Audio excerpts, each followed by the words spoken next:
السلام علیکم دوستو، ہم نمرہ احمد کا ناول قرا کرم کا تاج محل پڑھ رہے ہیں اور 7ویں چوٹی پڑھ رہے ہیں۔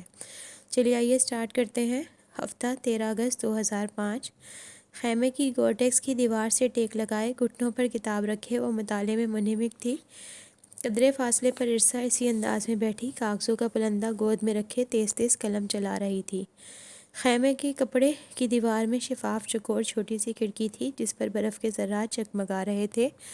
دوپہر ہونے کے باوجود اندھیرا سا تھا، بادل راکا پوشی پر برچھا چکے تھے، موسم سخت خراب تھا، برف کا طوفان خاصی دیر تک چنگھاڑتا رہا تھا اور اب برف باری ہو رہی تھی۔ احمد نے بتایا تھا کہ بیس کیمپ میں آج بارش ہو رہی تھی اور رات برفانی جھکڑ چلنے کے باعث بیس کیمپ کا کچن ٹینٹ ٹوٹ کر قریبی گلیشیئر پر جا گرا تھا۔ افق اپنے خیمے سے نکل کر دھند میں چلتے ہوئے ان کے خیمے میں داخل ہوا۔ کیا ہو رہا ہے؟ اس کے آنے سے خیمے کی خاموش فضا میں ارتعاش پیدا ہوا۔ فریشے نے کتاب پر سے نظر ہٹا کر اسے دیکھا جو نیچے میٹرس بچھا کر ایک کا تکیہ بنا کر نیم دراز ہو چکا تھا۔ وہ پھر کتاب کی طرف متوجہ ہو گئی۔ لائبریری میں بولنا منع ہے، صفحے پہ نگاہ جمائے فریشے نے اطلاع دی۔ میں اتنے خراب موسم میں پورے 6 قدم چل کر تمہارے خیمے میں آیا ہوں اور تم اتنی بے مروت ہو۔ عرصا نے قدرے اکتا کر سر اٹھایا اور پھر بڑبڑاتی ہوئی کاغذ پہ جھک گئی۔ میں سوچ رہا ہوں اگلے سال بطور گائیڈ کسی ایکسپیڈیشن کے ساتھ ایورسٹ جاؤں۔ اس بندے کو اس فیلڈ میں کچھ کمانا بھی چاہیے۔ انجینئرنگ میں میرا دل نہیں لگتا۔ وہ تماس کا باعث بھی مجھے برداشت بھی اس لیے کرتا ہے کہ میرے باپ کا دوست ہے۔ اوف افق بھائی، کتنا بولتے ہیں آپ، کوئی کام نہیں کرنے دیتے۔ عرصا نے جھنجھلا کر اپنے کاغذ سمیٹے اور بڑبڑاتی ہوئی خیمے سے باہر نکل گئی۔ فریشے نے کتاب پر سے نگاہیں ہٹا کر اسے جاتے دیکھا۔ افق مسکرا دیا۔ اسکاٹ فشر معذرت کے ساتھ، it's not attitude, it's attitude. اس ایٹیٹیوڈ پر بندہ تھوڑا بہت چڑچڑا تو ہو ہی جاتا ہے۔ It's not attitude, it's altitude. اس الٹیٹیوڈ پر بندہ تھوڑا بہت چڑچڑا تو ہو ہی جاتا ہے۔ میں مائنڈ نہیں کرتا۔ ہاں تو میں بات کر رہا تھا اگلے مارچ کی، جب میں پوسٹ ایکزیبیشن لیڈ کروں گا۔ تم سن رہی ہو؟ نہیں، وہ کتاب پڑھتی رہی۔ تو پھر سنو، وہ بریانی پھر سے کھلاؤ نا۔ زہر نہ کھلاؤں؟ اس نے پڑھتے پڑھتے ایک طنزیہ نگاہ سامنے افق پہ ڈالی۔ تمہارے ہاتھ سے زہر بھی کھا لوں گا، تم کھلاؤ تو۔ کیا پاکستانی فلمیں بہت دیکھنے لگے ہو؟ پشاور میں ایک پشتو فلم دیکھی تھی، سمجھ میں تو نہیں آئی، مگر اس کی ہیروئن کی کنگ فو بہت اچھی کرتی تھی۔ کنگ فو؟ جیسے تمہیں پتہ ہی نہیں کہ وہ ڈانس تھا۔ بنو مت۔ وہ پھر سے مطالعے میں منہمک ہو گئی۔ وہ جھنجھلا گیا۔ یہ کتاب مجھ سے اچھی ہے کیا؟ ہاں بالکل، اس نے سنجیدگی سے کہا، پھر افق کے خفا تاثرات دیکھ کر ہنس دی۔ خفا ہو گئے کیا؟ فریشے نے کتاب ایک طرف ڈالی۔ پری، وہ ایک دم سچ مچ اداس نظر آنے لگا۔ مجھے آنے بہت یاد آ رہی ہے۔ ترک اپنی ماں کو آنے بولتے ہیں۔ مجھے بھی پاپا اور نشا لوگ بہت یاد آ رہے ہیں۔ پتہ نہیں پہاڑوں پر پیچھے رہ جانے والے لوگ کیوں اتنے یاد آتے ہیں۔ افق اٹھ کر بیٹھ گیا اور فریشے کے مقابلے خیمے کی دیوار سے ٹیک لگا لی۔ کھڑکی سے باہر گہرا سرمئی آسمان نظر آ رہا تھا۔ کبھی کبھی میرا دل کرتا ہے کہ میں کوہ پیمائی ترک کر دوں، آنے کو یہ سب اچھا نہیں لگتا۔ وہ کھڑکی پہ گرتی جمتی برف کو دیکھتے ہوئے کہہ رہا تھا، میرے 3 بھائی پہاڑوں میں ہلاک ہوئے تھے، ان کے بعد میری ماں بہت اکیلی اور دکھی ہو گئی ہے۔ وہ اکثر مجھے کہتی ہے، افق پہاڑوں میں نہ جایا کرو، میرے بیٹے پہاڑوں سے لوٹ کر نہیں آتے۔ تب میں سوچتا ہوں صرف آنے کے خیال کے لیے تمام کام ترک کر دوں، آرام سے جاب کروں، پرکشش تنخواہ ہاتھ میں ہو اور اپنے ماں باپ کے ساتھ رہوں۔ تب میرا دل یہ سب چھوڑ دینے کو چاہتا ہے۔ کچھ دیر پہلے کی شوخی تازگی اب اس کے چہرے سے منقوط تھی۔ تو پھر چھوڑتے کیوں نہیں ہو یہ سب؟ وہ شخص مردگی سے مسکرایا۔ جنون ہے یہ میرا پری، ایڈکشن ہے پہاڑوں کی۔ کوہ پیمائی چھوڑنا بہت مشکل ہوتا ہے۔ مجھے ہمالیہ سے عشق ہے۔ مجھے بچپن سے ہی شوق تھا بگ 5 سر کرنے کا، ایورسٹ، K2، چنگچو، لوتھس اور مکالو۔ میں گھنٹوں تصور کرتا تھا کہ وہ لمحہ کیسا ہوگا جب میں ان سب کو سر کر لوں گا، وہ لمحہ جب تمام خواب پورے ہو جائیں گے۔ پر جب 2 سال میں نے K2 کی چوٹی پر قدم رکھا تو جانتی ہو کیا ہوا؟ میرے خواب اچانک ہی خالی ہو گئے۔ سارے خواب خواہشات سب ختم ہو گیا۔ میں ہر خواب پورا نہیں ہونا چاہیے پری، ورنہ زندگی میں ایک عجیب خالی پن در آتا ہے، کچھ ادھورا بھی رہنا چاہیے۔ میری ایک آخری آرزو ہے دنیا کے حسین ترین پہاڑ پر کھڑے ہو کر کنگڈو یا بلتورو کی چوٹیاں دیکھنے کی۔ پھر میں کبھی ان پہاڑوں پہ نہیں آؤں گا۔ اگر یہ آرزو تشنا رہ گئی پھر بھی؟ وہ دھیرے سے مسکرایا۔ ہاں پھر بھی، کیونکہ جس کی جستجو تھی وہ مل گئی۔ پریشے کا دل زور سے دھڑکا۔ میں نے سن رکھا تھا کہ ہمالیہ اور قراقرم کے پہاڑوں پر پریاں اترتی ہیں، وہ اسی طرح مسکراتے ہوئے کہہ رہا تھا۔ میں نانگا پربت بیس کیمپ ٹریک میں بیال کیمپ سے فری میڈوز تک کا سفر بہت بار کرتے تھے، کیونکہ ان دو جگہوں کے درمیان شام ڈھلے پریاں مدھر نغمے گاتی ہوئی اڑتی پھرتی ہیں، اور تمہیں ان کو دیکھنے کی آرزو تھی، ہے نا؟ اس نے فکرہ مکمل کیا۔ شہد رنگ آنکھوں میں حیرت در آئی۔ تمہیں کیسے پتا؟ پریشے نے مسکراتے ہوئے شانے اچھا دی اور کتاب اٹھا لی۔ جس کی جستجو کی جائے اسے ازل سے علم ہوتا ہے۔ بے وقوف کوہ پیما کھوجنے والا تو در بدر کی ٹھوکریں کھاتا ہے، مگر جنہیں کھوجا جاتا ہے نا، وہ ایک ہی راستے پر صدیوں نگاہیں جمائے انتظار کر رہے ہوتے ہیں۔ اپنا مطلوبہ صفحہ پلٹتے ہوئے وہ کتاب پر سر جھکائے کہہ رہی تھی۔ ایک دل نشین مسکراہٹ اس کے لبوں پر بکھری تھی۔ کتنی دیر تک تو وہ کچھ کہہ نہ سکا، بہت کچھ کہہ کر بھی وہ کچھ نہ کہہ سکا تھا، اور پریشے نے دو فکروں میں دشت آرزو سمیٹ کر رکھ دیا تھا، اور پھر وہ جیسے کھل کر مسکرا دیا۔ یہاں سے جا کر تمہارے فادر کے پاس چلیں گے، ٹھیک؟ اس کی جھکی پلکوں میں ارتعاش پیدا ہوا۔ اس کے سامنے بیٹھا شخص بہت کچھ کہہ گیا تھا، مگر 3 لفظ، جذبوں کی شدت، کوئی اظہار، کوئی اعتراف نہیں کرتا تھا۔ پریشے نے پلکیں اٹھا کر قدم یونانی دیو مالا کے اس کردار کو دیکھا، جو جانے اس کی قسمت میں لکھا بھی تھا یا نہیں۔ یہاں سے جا کر تمہیں یقین ہے ہم یہاں سے زندہ واپس جائیں گے؟ وہ کچھ اور کہنا چاہتی تھی، مگر لبوں سے یہی پھسل پڑا۔ افق نے شانے اچکا دیے۔ راکا پوشی بہت خوبصورت ہے، اور جو خوبصورت ہوتے ہیں ان سے زیادہ ظالم بھی کوئی نہیں ہوتا، مگر میں مرنا نہیں چاہتی اب زندہ رہنے کو دل کرتا ہے افق۔ زندگی اب بہت حسین لگتی ہے۔ وہ کہیں کھو سی گئی۔ افق اٹھ کر اس کے قریب آیا۔ تم فکر کیوں کرتی ہو پری؟ تم اکیلی نہیں ہو، میں ہوں نا تمہارے ساتھ۔ پری نے ممنون نگاہوں سے اسے دیکھا۔ میں 3 ہفتے پہلے تک تمہیں جانتی بھی نہیں تھی، اور اب یوں لگتا ہے جیسے تم سے بڑھ کر اپنا اور کوئی نہیں۔ جانے کیوں اب یقین سا ہے کہ اگر میں گری تو تم مجھے تھام لوگے۔ افق نے بہت عجیب نظروں سے اسے دیکھا۔ اور اگر میں گرا تو تم بھی ہنادے کی طرح مجھے چھوڑ جاؤ گی؟ وہ سناٹے میں رہ گئی۔ وہ اس پر اتنا اجنبی اور سرد مہر لگا تھا کہ چند لمحوں تک تو کچھ کہہ ہی نہیں سکی۔ پھر افق اس کے پاس سے اٹھ کر تیزی سے خیمے سے نکل گیا، مگر وہ اسی طرح اس جگہ کو دیکھتی رہی جہاں تھوڑی دیر قبل وہ بیٹھا تھا۔ کھڑکی پر برف ابھی تک گر رہی تھی۔ اتوار 14 اگست 2005۔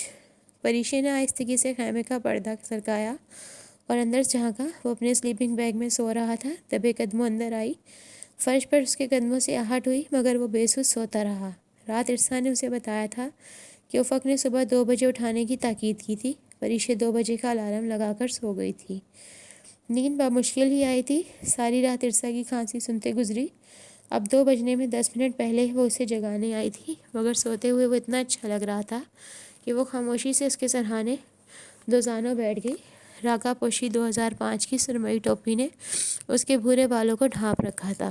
اب اس کی ہیل ٹو طیب اردگان والی کیپ اسے نظر نہیں آتی تھی۔ وہ کچھ دیر بیٹھی رہی اور اس کی نیند میں خلل ڈالنے کی ہمت نہیں تھی۔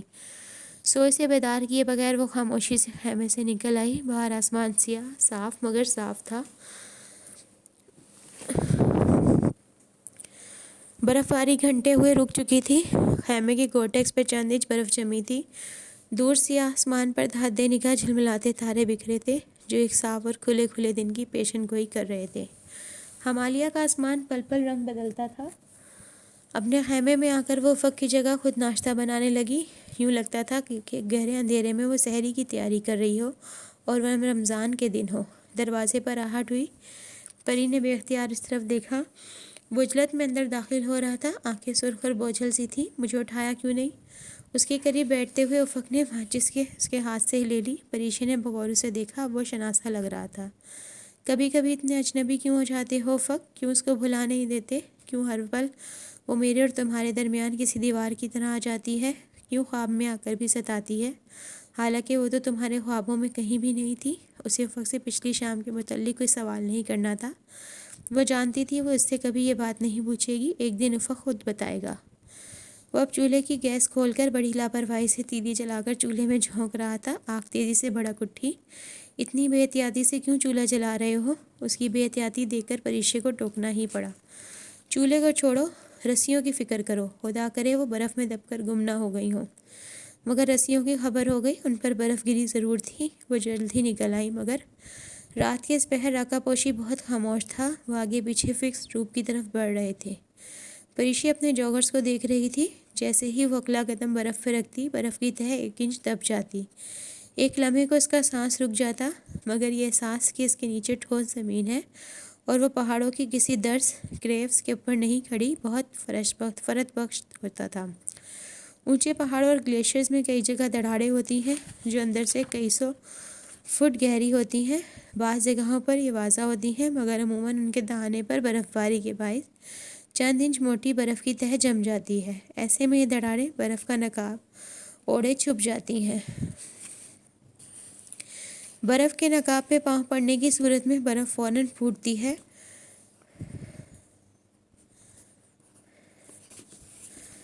اور کوہ پیما اندر گر جاتا ہے۔ پہاڑوں کی ان درزوں، دراڑوں، شگاف یا کریف سے عموماً لاشیں بھی نہیں نکالی جا سکتیں۔ اس وقت بھی فکس روپ پر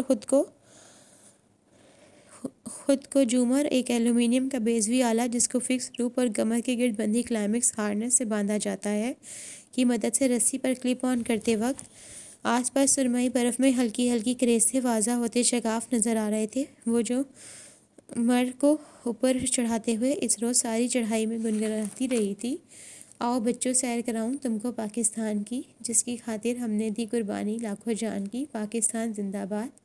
افق نے مطلب پوچھا تو اس نے کندھے اچکا کر کہہ دیا، آج ہمارا انڈیپینڈنس ڈے ہے، میں اسے منا رہی ہوں، اس لیے تم اپنا منہ بند رکھو۔ وہ تپانے والے انداز میں مسکرایا، ٹھیک ہے، مگر اب تو سنا ہے بھارت سے دوستی ہو رہی ہے، امن معاہدے کیے جا رہے ہیں۔ سانپوں سے امن معاہدے نہیں کیے جاتے۔ اس کی حب الوطنی اچھی خاصی جاگ اٹھی تھی۔ کیمپ 2 تک وہ نظریہ پاکستان کے متعلق اس طرح کے ارشادات سناتی آئی۔ آج چڑھائی خاصی مشکل اور بے حد عمودی تھی۔ برف کی حالت خراب تھی، وہ بے حد نرم اور پکڑنے اور پگھلنے اور ٹپکنے لگتی تھی۔ کیمپ 2 پر برف کھود کر خیمے نصب کرنے کا سارا کام فرید اور افق نے کیا۔ پریشی نے خیمے لگ جانے کے بعد ان تمام کے اندر چند جھنڈیاں لگائی تھیں جو وہ اسلام آباد سے اپنے ساتھ لائی تھی۔ وہ تو بڑا جھنڈا بھی لگانا چاہتی تھی، مگر شام ڈھلنے کے ساتھ ہوا میں تیزی آ گئی۔ گرم کورٹیکس کے ہیٹ لائنز نے خیموں کے اندرونی ماحول کو خاصا گرم رکھا ہوا تھا۔ اس کے باوجود تیز چلتی برفیلی ہوا اتنی سرد تھی کہ خون منجمد ہونے لگتا۔ اوپر ویسے بھی آکسیجن بے حد کم تھی۔ کیمپ 2 تقریباً 6200 میٹر پر نصب تھا اور اس بلندی اور موسم میں وہ باہر جا کر جھنڈا لگانے کا خطرہ مول نہیں لے سکتی تھی۔ سو رات کا کھانا کھائے بغیر بس چائے پی کر سو گئی۔ سطح سمندر سے اس بلندی پر ویسے بھی بھوک مر جاتی ہے۔ 9ویں چوٹی، سوری دوستو، 8ویں چوٹی پڑھ رہے تھے، سٹارٹ میں 7ویں بول گئی غلطی سے۔ پیر 15 اگست 2005۔ وہ دونوں لاؤنج میں آمنے سامنے بیٹھے تھے۔ سیف کچھ دیر خاموش رہا، بغیر کسی تمہید کے کہنے لگا، پری میں جانتا ہوں تمہیں یہ سن کر دکھ ہوگا، مگر میں تم سے شادی نہیں کر سکتا۔ میں اپنے دوست کی بہن کو پسند کرتا ہوں اور یہ منگنی میں نے اپنی ماں کی خواہش پر کی تھی۔ اب بہت ہو چکا، میں یہ منگنی توڑنا چاہتا ہوں، تم بتاؤ تم کیا کہتی ہو؟ اور وہ کیا کہتی؟ اس کی تو کچھ سمجھ میں ہی نہیں آ رہا تھا۔ بتاؤ پری، ماموں سے بات کروں؟ وہ اس کے جواب کا منتظر تھا۔ پریشے کی آنکھیں چلک پڑیں۔ سیف، تم پلیز یہ منگنی توڑ دو، تمہارا مجھ پر بہت بڑا احسان ہوگا، وہ کہنا چاہتی تھی، مگر جانے کیوں الگ سے آواز نہیں نکل رہی تھی۔ اٹھ جائیں پری آپی، کب تک سوتی رہیں گی؟ کسی نے اسے جھنجھوڑا۔ وہ ہڑبڑا کر اٹھ بیٹھی اور ارد گرد دیکھا۔ اس کا لاؤنج اور سیف سب کچھ ہوا میں تحلیل ہو گیا۔ وہ ان سے ہزاروں میل دور راکا پوشی کے برفیلے میدان میں نصب ایک خیمے کے اندر لیٹی تھی۔ خدایا، اس نے اپنی کنپٹی سہلائی۔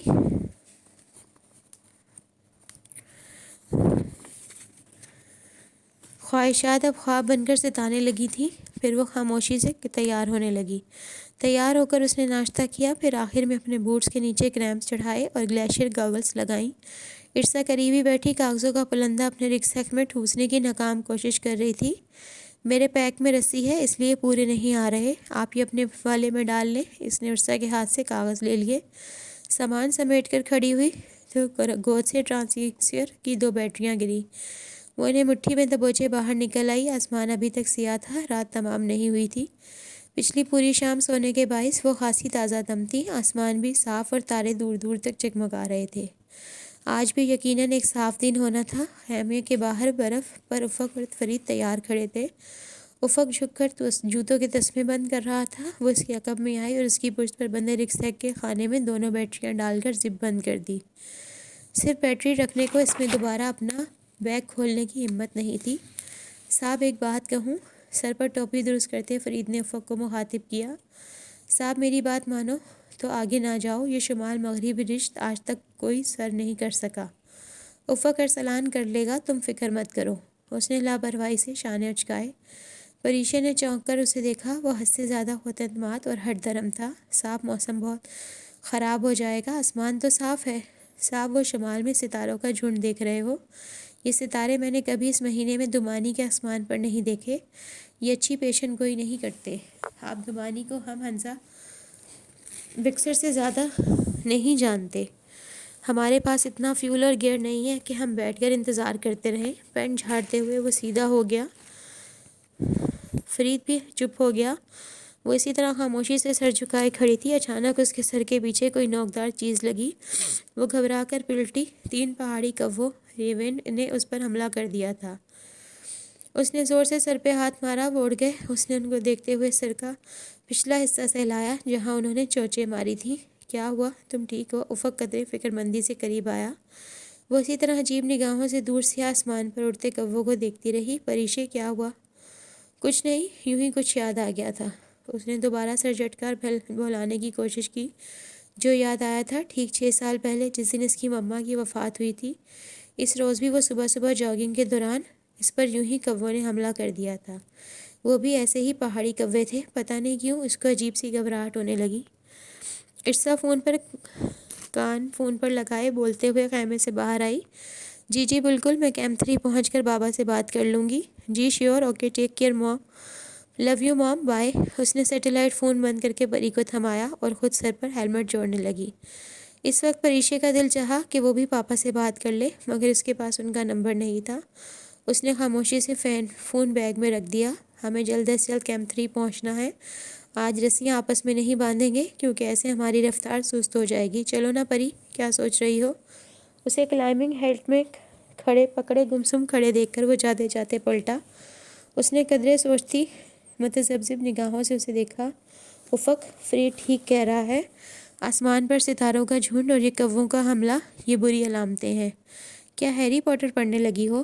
وہ مسکرایا۔ افق، میں سیریس ہوں، یہ انکلائمڈ رج ہے۔ موسم کو دیکھو، چند گھنٹوں تک برف باری شروع ہو گئی تو میں انقرہ سے ہنزا اس لیے نہیں آیا تھا کہ برف باری سے ڈر کر بیس کیمپ میں چھپ جاؤں۔ پتہ نہیں کیوں مجھے ڈر لگ رہا ہے، میری چھٹی حص ہے یا کچھ اور۔ میرا خیال ہے ہمیں آج سفر نہیں کرنا چاہیے۔ آج کے دن کا آغاز ہی بدشگونی سے ہوا ہے، جانے کیوں دل گھبرا رہا تھا۔ وہ چند لمحے بے حد سنجیدگی سے اس کا چہرہ دیکھتا رہا، پھر بولا، بدھ مت کے بھشکو نیپال آنے والے سیاحوں کے متعلق کہا کرتے تھے، صاحبوں کو جانے دو جہاں ان کا دل کرے، مگر چوٹیاں نہیں کہ وہ بدھا کا مسکن ہوتی ہیں۔ بدھا کے پیروکار کا ایورسٹ کو چومولنگا یعنی ساگر ماتا کہا کرتے تھے، اور آج بھی یہی کہتے ہیں۔ 6 نسلوں پہلے کے شرپا ساگر ماتا کی چوٹی پر قدم رکھنا گناہ سمجھتے تھے۔ ان کے خیالات تب بدلے جب تینزنگ نے سرائیڈ ہینڈ ہیلری کے ساتھ ایورسٹ سر کیا۔ یقین کرو اس وقت تم اتنی توہم پرست باتیں کرتی مجھے بدھ مت کی کسی مٹھ میں رہنے والی راہبہ لگ رہی ہو۔ ان کا انداز اتنا قطعی اور منقطع تھا، کچھ کہہ ہی نہیں سکی، حالانکہ کہنا چاہتی تھی کہ مجھے توہم پرست کہو یا جو بھی، اور آگے نہیں جانا چاہتی۔ پری آپی، اگر ہم یہ رج سر کر لیں تو ہمارا نام Guinness book of world record میں لکھا جائے گا۔ ان دونوں نے کسی بات کی گنجائش نہیں چھوڑی تھی۔ اب اگر وہ ان کے ساتھ نہ چلتی تو اسے اس کی بزدلی شمار کرتے۔ وہ کسی ریکارڈ بک میں نام نہیں لکھوانا چاہتی تھی۔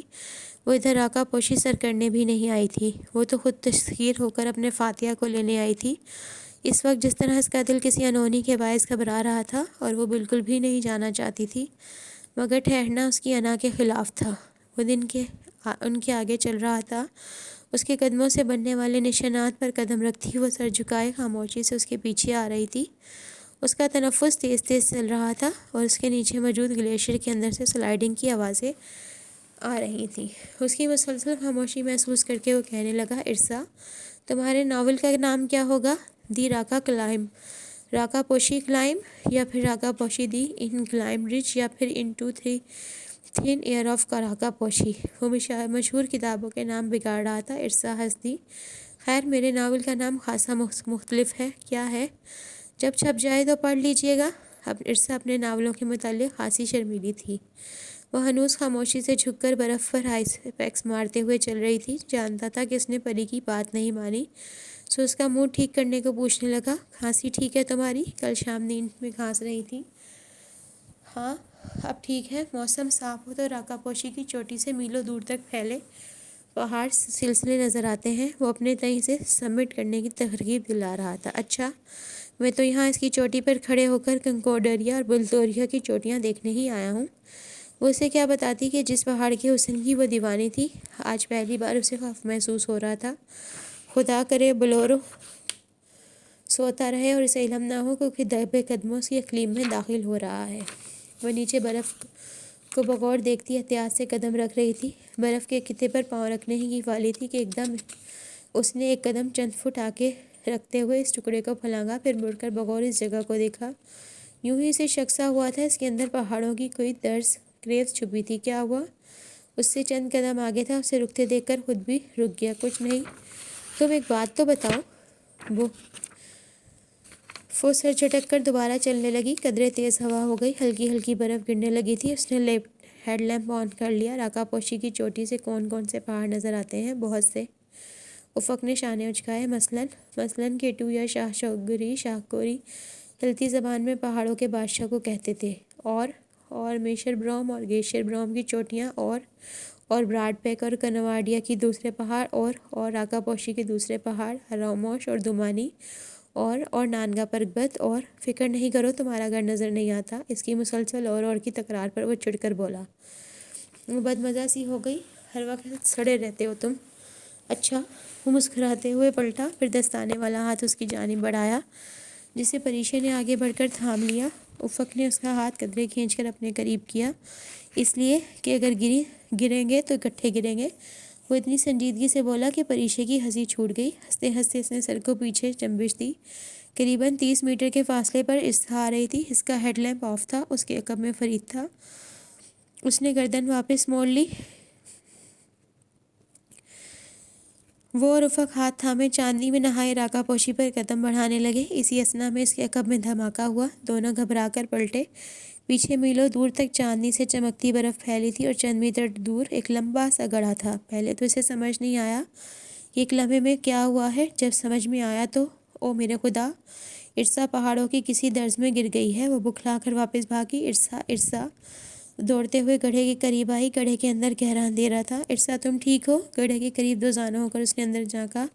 وہاں محیط سناٹا اور تاریکی تھی۔ اس کو اپنا دل بند ہوتا محسوس ہوا۔ تو دوستو، یہ تھی آج کی ایپیسوڈ۔ کل پھر اگلا پڑھیں گے۔ تو اگر آپ کو میری آڈیو اچھی لگی ہو تو اسے لائک کیجیے گا، شیئر کیجیے گا، اور میرے چینل کو سبسکرائب کریں کائنڈلی، تاکہ اچھے ناول آپ کو مل سکیں۔ اللہ حافظ۔